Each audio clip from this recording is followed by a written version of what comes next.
Hello everyone, thank you for joining me. So I woke up this morning and I had those thoughts that I think all humans do at some point or another, but I seem to get them pretty regularly now myself. They're the thoughts of what am I, where am I, what is this universe, what is this planet, what is this human body I have. And depending on how much faith I have at that time, I might start to think I'm just a mortal being that dies and that's the end of it and this universe is a big fluke. But when I'm connected, when I have faith, when I feel close to God, then it's more, I am this eternal spirit having a human experience, and this universe is never really going to be able to be explained by human words and science as we know it today anyway. We might be able to throw up a few formulas to give it some definition, but what's behind it all? And luckily for us, or for me and for you that believes these near-death experiences, we kind of get a bit more closer to understanding why we're here and what this place is all about, and if near-death experiences are to be believed, and I strongly do believe them, but I guess I'm biased because I do a podcast about them, then yeah, what these experiences try to say to us at their core is we are spiritual beings having a human experience, and at our core we are light and love, and we come here to experience the opposite of that. So that seems to be a big message that comes through. So today I've got another experience. Hopefully we can get a little bit more of an insight into what some of these answers are that I just threw up at the start. I had a quick glimpse through. It looks like a good experience, but it starts off with a few medically challenging words and definitions. So if you aren't a healthcare professional or lack a bit of knowledge in that field, don't worry about it, because it's only the first paragraph or two where it's a little bit hard to understand, and then we get into the best bit of all, which is the experience of this other dimension that near-death experiences have. So let us begin. This one's from someone called Bolette. It is the 11th of February, 1996. I had a postpartum preeclampsia after the birthing of my youngest son the day before. I gave a normal birth to my son, which lasted 1 hour and 15 minutes. The doctors would have cut into me, given me a C-section, even though there was an imminent danger of cramps, and the risk of bleeding to death due to the lack of platelets was great. My preeclampsia persisted after birth. The child, my son, my 10th child, she says in brackets, was fortunately healthy and was fine after the birth. He lives today and is still going strong. He will soon be 17 years old. I bled from my nose, my mouth and my eyes as I lacked white blood cells in my blood. They are affected in preeclampsia. The personnel and the attending physician came once an hour to take blood samples. I received intravenous platelets in the arm and some other form of medicine I do not remember. I knew that I was very ill. The attending physician came once an hour to check on me, and samples were taken of my blood once per hour, all through the day and night. I was luckily with my newborn son and was so happy. I also got to breastfeed him. At some point during the evening, on February the 11th, I sat in my bed with pillows supporting my back, as I had just breastfed my son and put him back in his crib. I felt very weak and ill. I also felt befuddled and dizzy. Then I knew I would lie down and I would die. I just got that knowing in a calm manner without drama. I just noted it. Feeling very tired and exhausted, I tried all I could to remain sitting, but then I just couldn't go on, and I lied down on the bed. Then I died, in silence and calm, by feeling and observing myself slipping out of my body, out of the back of my head. Right after I floated in the air, under the ceiling of the hospital room I was in, while my body was still in bed, with my son sleeping by the bed in his crib. I died and slowly floated and calmly floated out of my body, as though it was the most natural thing in the world. After floating under the ceiling, I left the room, leaving my body behind. The hospital ward and the hospital where I lied and the hospital room where I was with my newborn son. After leaving the hospital, I reached some nice, very comforting and soft darkness. It felt so nice, soft and loving. Then I saw a light very far away. It came closer and closer, while the soft and loving darkness pushed me towards it. Then I was surrounded by this unearthly, loving, very beautiful, radiating light. In that overwhelmingly radiating loving light, I met a glowingly beautiful, very loving being. It was as if I knew him. It was apparently a he. I knew then that I knew him and felt completely comfortable and happy. His loving presence completely surrounded me, and together we went through my life and all that I had experienced in a loving way, not judging at all. It was observed, and all the feelings involved during the life were examined. All was and felt good to see with him. While we were observing something particularly good, my good friend, this light being, made a kind of joyous outbreak of light and loving messages about what good I had done in that moment we had just observed. We communicated with the use of thoughts and mind. There were a lot of smiles and happiness related with the review of my life, even though my life wasn't anything but easy. It had been tough, with many tears, betrayal, loneliness, abuse, and more, but much joy with my grandparents and good playmates during my childhood, and later with my own children. All situations were examined, and all the good was emphasized and shown. I could see it with him, endure it all without feeling a single negative emotion through it, which is strange to think about afterwards. While there, in my near-death experience, almost nothing made me wonder or question anything throughout the entire experience. Only much after, when I thought back, did I wonder about some of the experiences I had. I was told what was especially good, but also included experiences where I had acted with my heart and not giving any particular thought. This was really pointed out. In this way, I got to know what is especially good: to be and act in love with the heart, to be happy, and to be as good and pure in heart as possible with others. Not to lie, but to stand by myself and take care of myself. I learned to be true to my own values and myself, to forgive without accepting negative actions from others, to let go and forgive, and to stand in joy.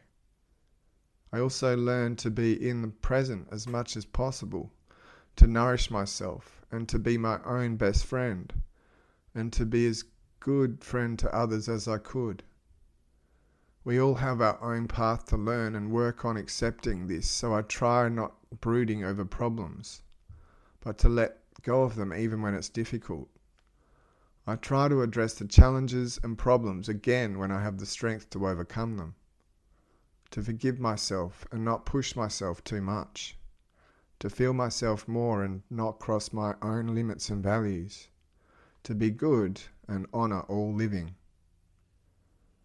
I learned that death, that to die, is so amazingly beautiful and so full of joy and love. I felt myself to be very awake and aware the whole time.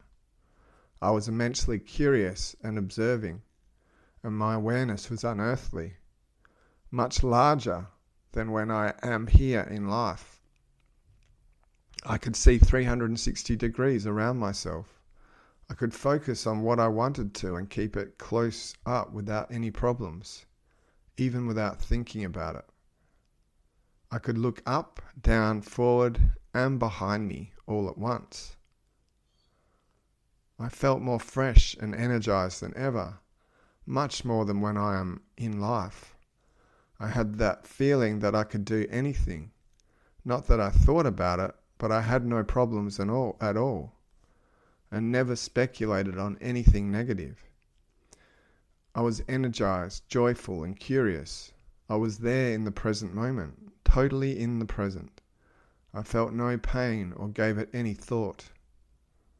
At the same time, I went through the life review with all of the emotions and experiences together with this vibrant and very loving being who I just knew so well, without knowing from where, other than it just must have been when I was in the afterlife, when I have been physically dead. I was totally safe. Everything was sharper, and I could focus on it when I wanted to. Colours were clear and vibrant. My field of view was all around. It was so beautiful, and all the colours were unearthly beautiful. I was so happy and calm during all of my near-death experience. I have hearing loss in my life. I did not have that in death. I could hear much better than in my human life. I had no trouble with my hearing. The sounds were beautiful and melodic. The conversations I had with others did not take place with sound, but rather with telepathy. I was completely filled with emotions such as great joy, deep, deep love, comfort, gratitude, freedom. Everything is as it should be. Everything as it should be feeling. All is well feeling. I got to know from the radiating being, my loving friend, that I was only a visit here at the other side of death, and that I should return to human life again. I didn't take this message in and didn't pay attention to it because I was occupied, but everything else going on, all that I got to know, everything that happened, and all the joy and love I felt. I was told that I would be divorced with my husband later on because we couldn't go on together, my former husband and me, that we both had something to do and that I should look at it as a joyful thing for me, as it would give me joy and much freedom to be divorced, but that it wasn't to happen just yet. I was told that I should forgive my then husband and his actions and attitude, and that I should, with joy and gratitude, go on with my life after, even though he would hurt me deeply. It was required for me to let go of him. I was told that I would have many delightful experiences thereafter and begin to write and publish books about subjects I didn't know about yet. Then I was told that I would work with something completely different from then on, different from what I had worked on with up till then. I would get completely different goals about the future compared to now. I was told that I should take care of my health and myself and to be good to my body. If I would be able to reach those goals I'd set myself before I came into this human life, and that it would give so much happiness to those, and it would give me so much happiness to reach those goals. There were also great challenges ahead, which I had set myself to overcome in this human life, and I should work on not letting it weigh me down, but rather take it in my stride with joy and forgive myself if I didn't progress as quickly as I wanted to. It would give me great wisdom, understanding, and peace of mind to work with these problems. I should remember to ask for help because I would receive it, and it was very important for me to learn that it would take its time. When I got sad, from then on, I should remember and learn to focus on the joy, to remember all the good that happened in my life, that it would heal my emotional wounds. I would meet a lot of nice people, good friends and souls, so I should be looking forward to that. I would also find love again between man and woman much later, and it would be the dessert of the life I have for both of us. Then much laughter followed in a compassionate way. Right then, I was shown how he looks, he who would be my great love in the future, so that I could recognize him the day of the future when I would meet him. The reason I was told this was to give me enough calm so that I could work on myself and on that life I want to have, which I know that with the love it will happen one day. After the review of my past and future, I visited a very beautiful and lively landscape where I had the experience of taking a walk with my energetic and radiating friend. All the colours were so beautiful and vibrant, as if everything was alive and buzzing. Here I reached a beautiful spot where some souls came towards me. I recognized some of them, those I had known in my current life, those who had passed. My 4 grandparents, who I loved so much in this life, were also there. They smiled and were quite happy.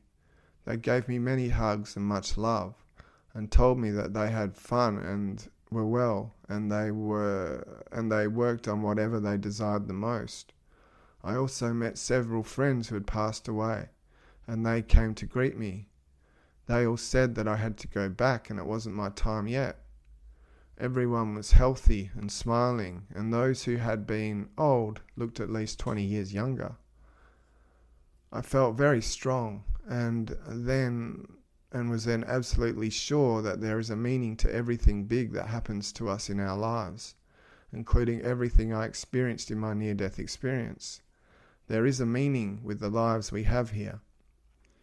I then met a group of souls who I didn't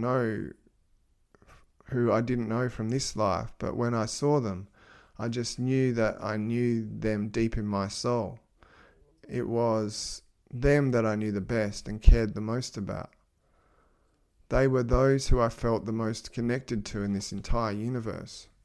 I was totally filled with happiness by the reunion, so much that it felt like I cried of joy and surprise. Meanwhile, I wondered a lot about why in my 42 years of life I had at no point remembered them most of all.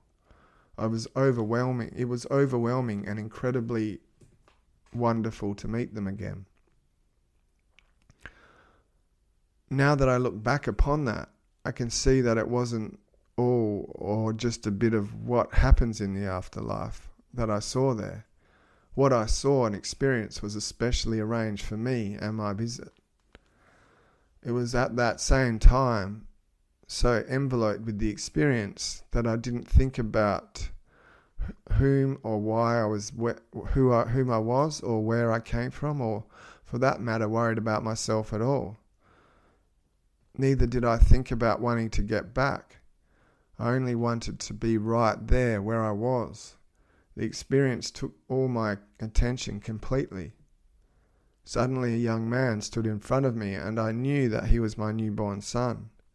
He stared at me intensely, and then a voice shouted his voice throughout the place. "Mum, you promised to be my mother in this life. Otherwise I wouldn't be here." Then immediately I was propelled back into my body with immense speed. It only took a split second to come back, and it hurt incredibly to get back in my body. When I was leaving the hospital, the attending physician told me that I was that patient who had been the most gone and then come back again. He said that they couldn't do so much in that situation other than to give me plenty of platelets, watch me, and then pray to God. And that's the end of Bollette's experience. So firstly, let me say, wow.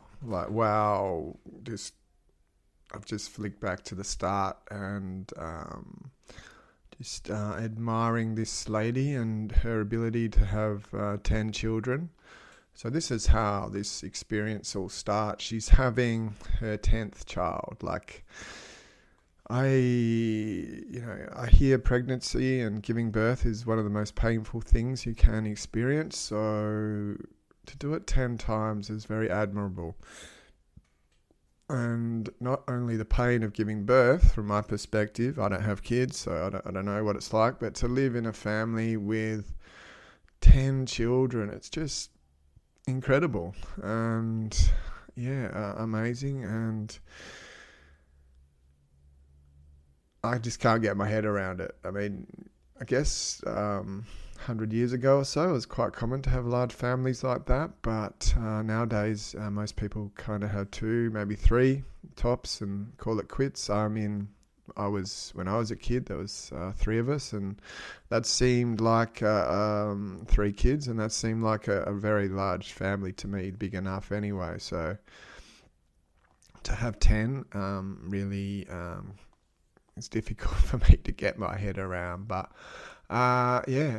this is this lady's experience. She's having her 10th baby, and this is when the near-death experience starts. So I'll put my hand up here and be honest and say I'm in my final year of my registered nursing degree, and I am a little bit confused by some of the terms in this beginning of this story. Preeclampsia. Don't know what it means. I'm going to Google it now.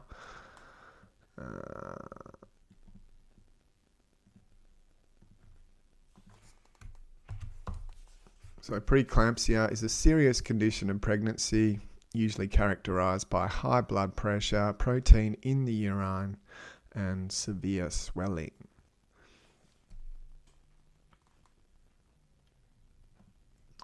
So there you go. I guess that's dangerous when you have high blood pressure for whatever reason. So having it while you're pregnant and giving birth is obviously going to amplify the possibility of something going wrong. And in this case, this is what happens. So she's giving birth. She's got some IV fluids going on. She is feeling a little bit weak and ill. And then this progresses to a more serious state of, she says, feeling befuddled and dizzy. And she gets this overwhelming sensation that she's going to die. So she feels like, look, if I sit down or if I lie down here, this is probably the end of me. So I'm going to try and fight it. I'm going to try and sit up. Even though I'm exhausted, I'm just going to do my best to overcome this urge to lie down in bed. But sooner or later, the urge becomes too much, and she actually lies down. And as she lies down, as she predicted, this is the beginning of her death. It starts, she says, in silence and in calm, and then she feels her body, or herself, she calls it. She doesn't call it a soul or a spirit. She says she feels herself slipping out of her body, and she says this occurs through the back of her head, and she just, from there, it just oozes out, so to speak, and she's floating up into the air and finds herself up at the ceiling of the hospital room. And she's able to look down on her body and her son, her newborn son, sleeping on the bed next to her body. And this doesn't alarm her, like you'd think, or I would think, if I was in that situation and I was suddenly looking at this physical being I've looked at all my life from a new perspective, I would get a little bit freaked out and start to panic. But in her case, she's calm. She doesn't see this as an alarming situation at all.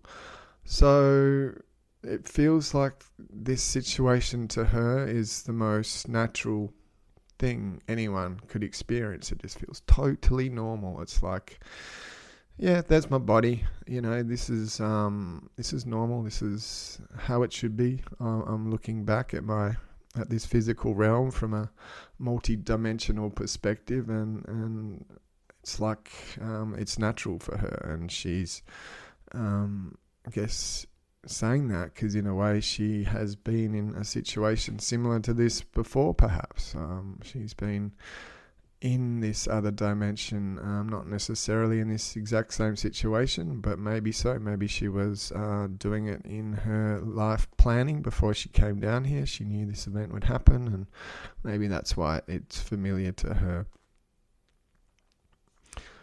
So she's up at this ceiling looking down at the body, and she decides, okay, look, if I'm able to come up this far and have a look at my body from this perspective, maybe I can go somewhere else. So she leaves the hospital ward. She says goodbye to her baby and her body, and takes off.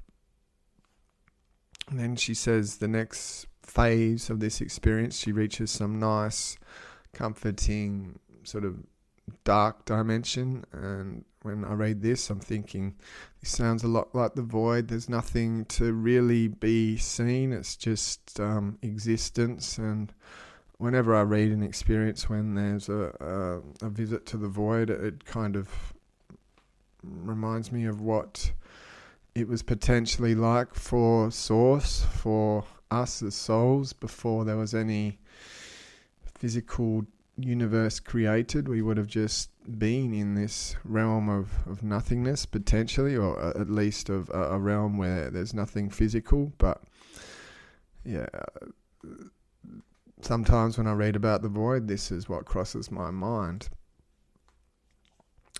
In her case, in this void, it doesn't feel scary, which is quite often the case. People will come to this realm and not be scared by it, just feel pretty comfortable. And she even goes as far as saying it feels nice, it feels soft, and it feels loving. And then off in the distance, she sees a light. It's a long way away, and it slowly creeps closer. And as it gets closer, the darkness kind of pushes her towards this light. And then as she becomes embraced in this light, it's overwhelmingly loving. It's glowingly beautiful. And within this light is a being. And this being she knows. She doesn't know how she knows him. She says it seems like a him to her. But I think if you've read enough of these experiences like I have, gender isn't really a thing in this other realm. It's more these beings of light appear to us in forms that we will feel comfortable in. So sometimes they'll be angels, sometimes they'll be human, sometimes they'll have no form at all. They'll just have a presence. And I think that's what this other dimension is like at its core. There's no such thing as form. It's just like us as souls. We can be a little bit like shapeshifters. We can take whatever form we like to and appear the way we want to make that other person feel a little bit more comfortable. So she's in this light. She's seeing this light being, and it appears to have the gender of male. And yeah, they connect, and she feels a very strong connection to this being, and feels as though she's known him for a long, long time. And from there, they start to review her life, and she goes into a fair bit of detail here into what this life review was like. So they're observing everything, all aspects of her life, and she's particularly drawn to the good parts, and this is what the light being that is accompanying her while they watch this is particularly impressed by. She doesn't go into specific detail as to what these good moments of her life were, like some experiences do. Often when they're described as so-called good, it's when these people are reviewing their life and they see when they've done some random acts of kindness, or they do a good deed to help someone else without doing it for any reward. So without doing it to be praised or for some monetary gain, they simply do it silently and quietly. And this is what this other spiritual realm tend to admire the most. When we go through a review, these random acts of kindness seem to carry the most significance. But in her case, there is no example of what they're reviewing and what these good deeds she is reflecting on are actually encompassing. So yeah, they're communicating, and as per usual in these types of realms, there's no voice, and that's pretty obvious when you think about it. Like, they don't have physical forms like we do, so obviously communication is going to be done differently. And I've read so many of these experiences now, it's just normal for me to accept that telepathy or communication through thoughts is generally the way it is done.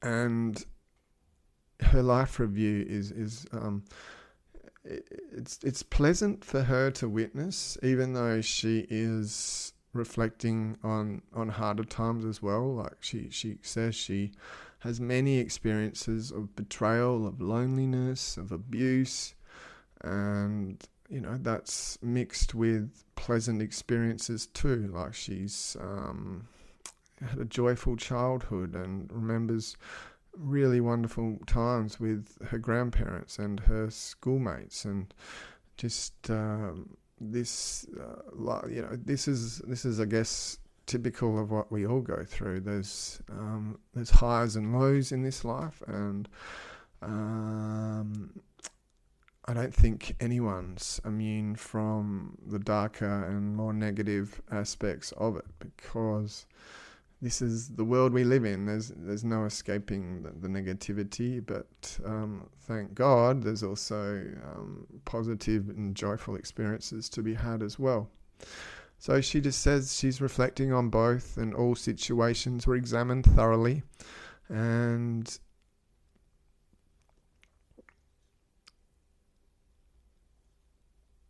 she says that towards the end of her experience, she's kind of beginning to... sorry, this doesn't make I'm just trying to read as I talk, and it's not really making a lot of sense to me. There were parts of this experience that were a little bit confusing, so I think I'll just skip through that next paragraph.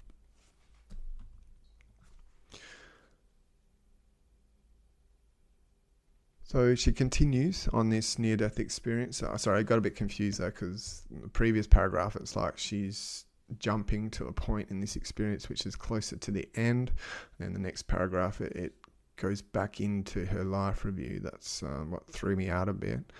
But yeah, so this paragraph here is quite, I guess, significant and profound. It says that during this life review, she is taught that those actions that are generated or focused or driven by love and with the heart, and not so much thought about, just not really using the mind at all, just to do those loving actions that come naturally, are the ones that are the most profound and the one that carry the most impact, and the ones that were going to have the least sort of negative effects to them. And her life review teaches her that that's the way we should try to conduct ourselves, not so much overanalyze our actions and work out what's going to happen if I do this and that and overthink it. Just do what comes naturally and go with the flow, so to speak, and I guess trust your heart, trust your instincts. If you've got a a loving intent towards someone or a situation, just go with that, and generally the outcome will be positive if you trust those sort of instincts. She says that this teaches her to, this review goes into aspects of learning to forgive ourselves, learning that we're not going to get everything right perfectly. We're going to make mistakes, and just, don't overdo it. Don't push yourself too much. Just work within your limits and trust you're on the right path, and stick to those values that you hold dear. This bit kind of was a little bit significant to me, because often I'm doing this university course, as I said before, about and we just did a course in leadership and learning what being authentic in an authentic leader is like. And this means obviously being truthful, being honest, just saying it like it is. But obviously when you are like that, you're going to say some things that are going to hurt other people. So where do you find that balance between being honest, supportive, compassionate, and withholding some information at the same time in order to not hurt other people's feelings? And that comes down to a bit of an ethical dilemma. So I guess what she's saying here is, if you have those values and you stick to them, that is a good way of being authentic, by just having some certain values that you like to adhere to in your own life and using them to guide your behavior. So she says she learned that death through this experience is so amazingly beautiful, full of joy and love, that she is absolutely blown away and wonders why people are so afraid of it. She says when she has crossed over, she feels so awake and aware, and everything is so much sharper than she was when she was in the human body. She even talks about her vision, and as so often the case, she can see in every direction. She can see up, she can see down, she can see behind, she can see in front. Every direction she likes, and that's without even really putting any awareness into it. It's just there, it's just available to her, and I'm always impressed when I read an experience and they're able to talk about that, because it's obviously difficult for us to understand when we have these simple, or not simple, but these eyes that can only see in one direction and in 3 dimensions. It's I guess this is an example of why human words are so inadequate to describe what these experiences are like, because obviously our human eyes only see in one way and in one dimension, and then to go to this other realm where you can see multiple angles all at once makes it difficult to put into human words what that is actually like. But she says she's just energized. She feels refreshed. She has this incredible feeling of joyfulness, of curiosity, and she feels totally present. She doesn't worry about what's about to happen. She doesn't worry what has happened. She doesn't really think too much at all. She's just present. She's in the moment. And this is aligned with, I guess, a lot of Buddhist teachings, in that you feel the most joy in life when you are the most detached from your mind and your thinking, and you are able to just feel this incredible enriching experience just by living in the moment you're in. And maybe this Buddhist teaching is somehow related to what NDEs have had, and they've come back, and I don't know. I don't want to go down that path, but I don't know. Certainly Buddha, the founder of all that that religion, is he had definitely some kind of mystical experience, and obviously learned a lot about being present and the the joy that brings, and the reduction in suffering that brings, I guess, mostly because a lot of our suffering is mind-based and forward and past thinking based. It's worrying about the future or worrying about what's happened. And the more you can stay in this present moment, like this Bolette tells us, the more joyful that can be. And sounds like in this spiritual realm, being in the present moment is pretty much the core of her existence anyway, in her experience. But us as humans, it's a little bit harder because, obviously we're in this time-based reality, and thinking about what's going to happen is a pretty common part of the human experience and difficult to escape from. But when you do manage to get away from your thinking and your thoughts, even if it is just a brief moment, life does get a little bit easier.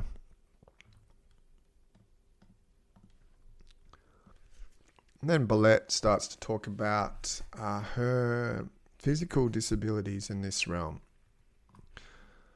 She says she has hearing difficulties, and the fact that she can hear so clearly in this other realm is just miraculous to her. The sounds are beautiful, they're melodic, and the conversations are so crystal clear because they're not done, I guess, with words. They're done telepathically, and just this whole experience is filled with such emotions as love, as gratitude, freedom, everything as it should be, all is well type of feeling, and she's just feels incredibly loved by this being that's with her, and she's very, very happy to be there. Then the experience takes a little bit of an unusual turn in terms of you don't often hear, it's not overly common for them to start to see specific directions that their life is going to take when they come back to this realm. So she's told that she's going to divorce her husband, which sounds like a very difficult challenge to have to go through, especially when you've got 10 children and having to, I don't know, look after them all on her own, or does he take a few of them with him? It doesn't really go into that, but it sounds like it would be a fairly difficult process to go through. So this is what she's shown. She's showing that he's going to leave her, but the interesting part is that this being that's with her tells her that she needs to let this happen with gratitude, with joy, and try to see the benefits of it. And even though it is at times going to hurt deeply, try to look past that and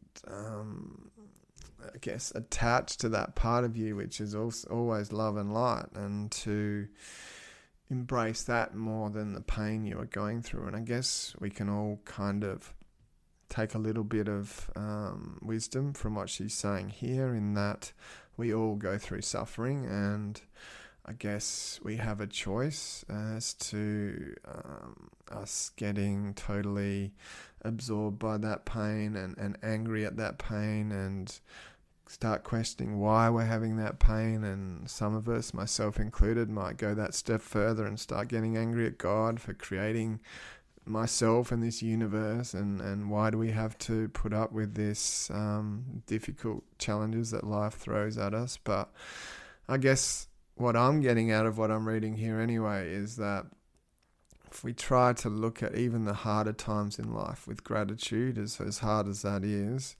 I guess it makes it easier. If we accept what we are going through, what we are facing, then the hardships aren't as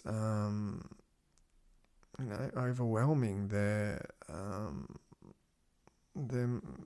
I guess what at the core of what she's saying is just try to see life a little bit differently and be grateful for all the experiences, whether they're hard, whether they're easy, whether they're painful, whether they're joyful, whether they're awesome, whether they're boring. I guess this experience we have as a human is very miraculous, and we definitely experience the whole gamut from high to low, from love to fear, from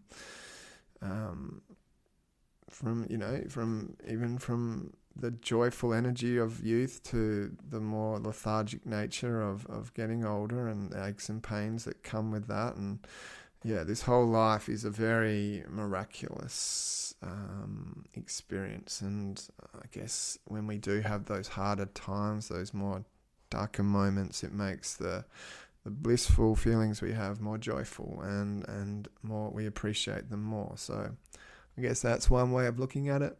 If you are having a hard time at the moment, be aware that this is just a single experience, and eventually it will pass, and it will be replaced by a situation in your life which is more desirable.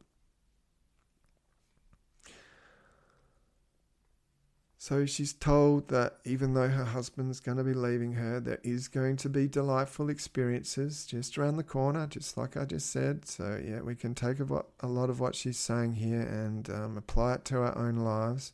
She says this guide tells her she's going to write and publish books about subjects she doesn't even know about yet.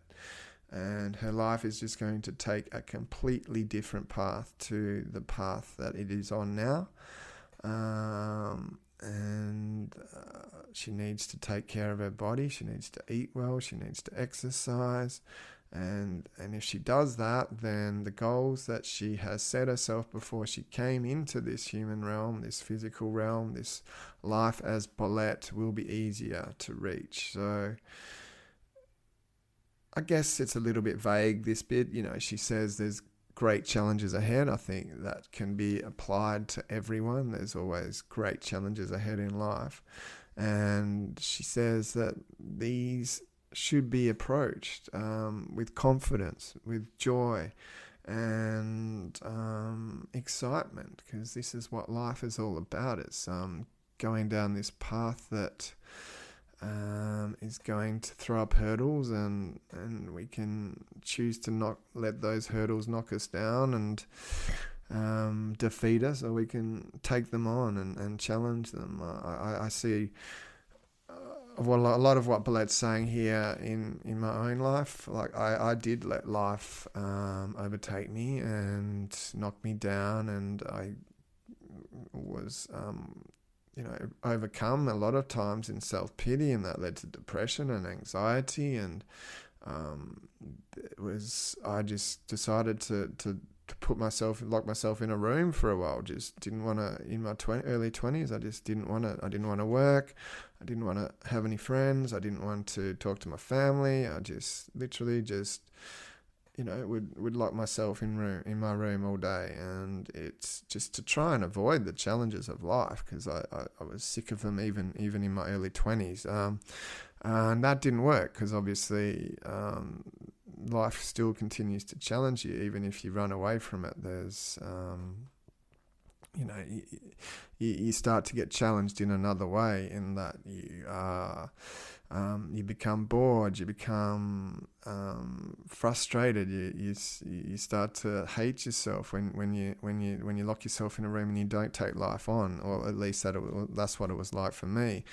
And obviously, from my own experience, it's easier to get out there and take it on, and be aware that it's never going to be easy. And I guess when you approach life like that, it becomes a little bit more enjoyable, in that you're not waiting for life to knock you down. You're kind of, taking the initiative to take it on, rather than letting it defeat you and get you down. And yeah, I can see a lot of what Bolette's saying here can be related to my own life, and maybe to yours as well.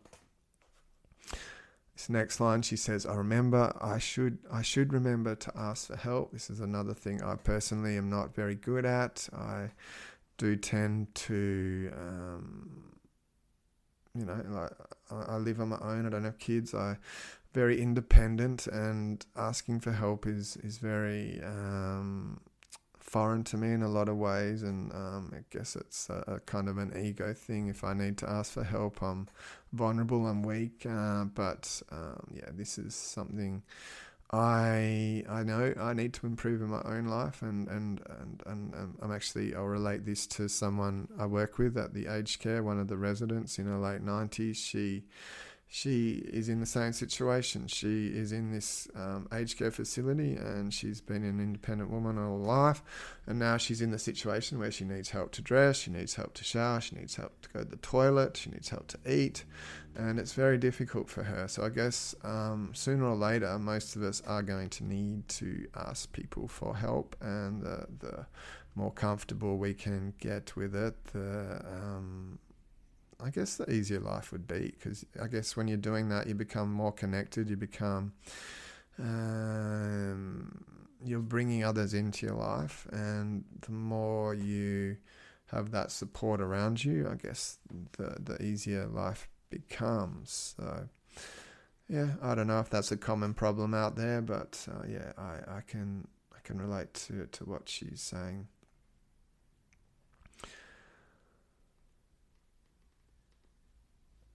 So this guide is continuing to show her glimpses of her future. She says that he's now showing her the people she's going to meet, the friends she's going to make, the souls that are going to come into her life. And she says that he then shows her that she will find love again, and is even showing a picture of what this guy looks like. And this is apparently done, so when he does come into her life at this future date, she will be able to recognize him. And the guide says that this will take a while, but it will happen one day. So,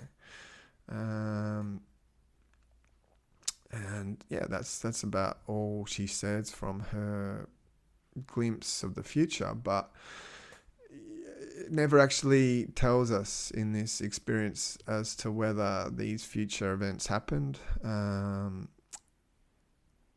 Just kind of vaguely reflecting and generalizing on past experiences I've read, listened to, that have talked about future events, and most of them kind of say, look, future events are never set in stone. There's a possibility that will happen, but it's no certainty. And that being said, sometimes what they're showing in an experience like this happens quite literally, and other times it doesn't happen at all. So as to whether this happened for Bolette, I don't know. But after she's shown her future potential life, she is taken to a similar sort of scene that you see in a lot of near-death experiences, and that is this beautiful, incredibly stunning landscape. The colours are just alive. They're different to anything we see in this realm. Everything is alive and buzzing. And she comes to this beautiful spot, and there she sees these past loved ones. She sees her grandparents that died when she was younger. She meets several friends who had passed away, and they'd come to greet her. And these people she's seeing, they're all in their prime too. It's not like she knew them as they looked like on Earth. It's, I guess, when they're all in their 20s and 30s, they're looking young and healthy and beautiful, and this is what she's experiencing.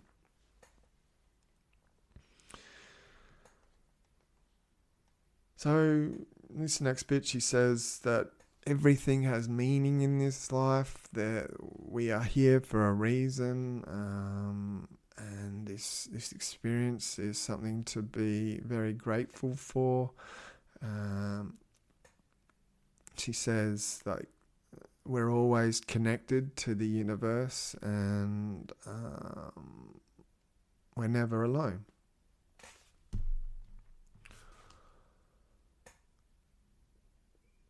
So she says when she comes back to her body that she reflects on this experience and kind of sees that what she went through is all kind of designed just for her. It was her little I guess, personal movie type experience, and this is obviously what happens in all near-death experiences. Everyone has a slightly different one, and it all seems to be tailored to the individual and what they need to experience and what they need to go through.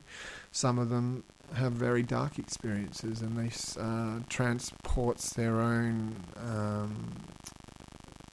way of being to, it forces them to change from the way they were to going more towards the light. I can say this is what happened to me as well. Like, I'd never had a near-death experience, but I've had several mystical experiences and have them on a daily basis in terms of hearing negative voices, and also I have a connection to love, light, universe, God, whatever you want to call it, at the same time. So for me, my kick in the butt or my spiritual awakening was initiated by a more hellish type experience, but in the end it's pushed me in a direction towards light and love. So this is how I see the more negative experiences being explained. It's just more of a way of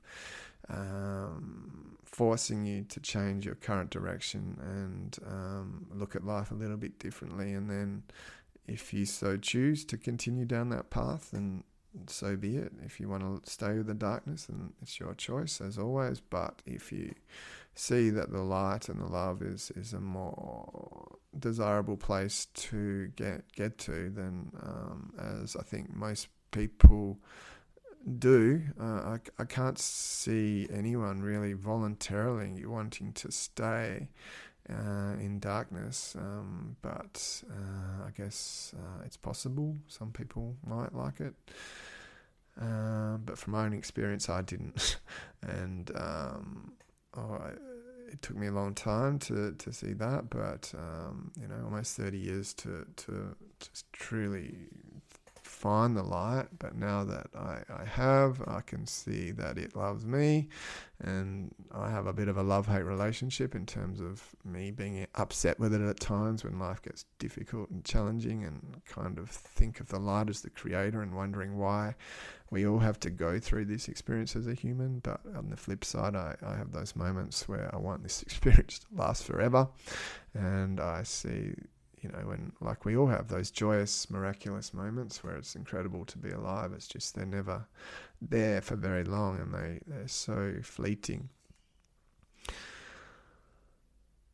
So yeah, Bolette wakes up in her body, and that's it. She's upset to be there, and feels in a bit of pain, but this is her experience, and I am grateful for her for sharing it. So yeah, that's pretty much all I have to say today. Thank you for joining me. If you want to contact me, my email is podafterlife@gmail.com. Hope life is going well for you. I send you my love, and talk to you next week.